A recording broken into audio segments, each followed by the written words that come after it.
we have to find the limit as s approaches 0 of 1 divided by s times the integral of ln of t dt from 3 to 3 plus s.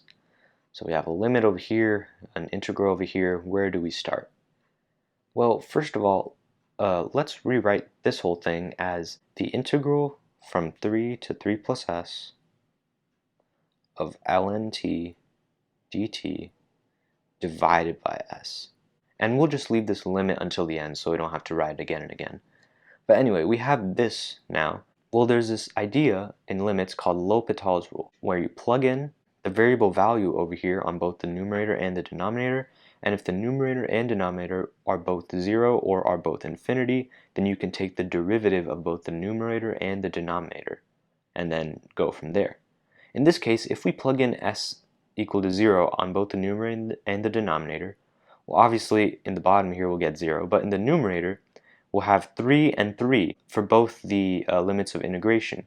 And so when the limits of integration are both the same, then the integral is equal to 0. So we truly have 0 divided by 0 when we plug in the limit. Therefore, we can take the derivative of both the numerator and the denominator. Now, the derivative of the denominator with respect to s is obviously just 1, because it's just s. But in the numerator over here, we have to use the fundamental theorem of calculus. And that is, the derivative of an integral is, well, let me just rewrite it in this new line over here. So d over ds of the integral of 3 to 3 plus s of ln t dt. And in this case, all you have to do is take the top limit of integration and plug it into the function over here. So now it is ln of 3 plus s. 3 plus s. And that's it. That's basically what the fundamental theorem of calculus says.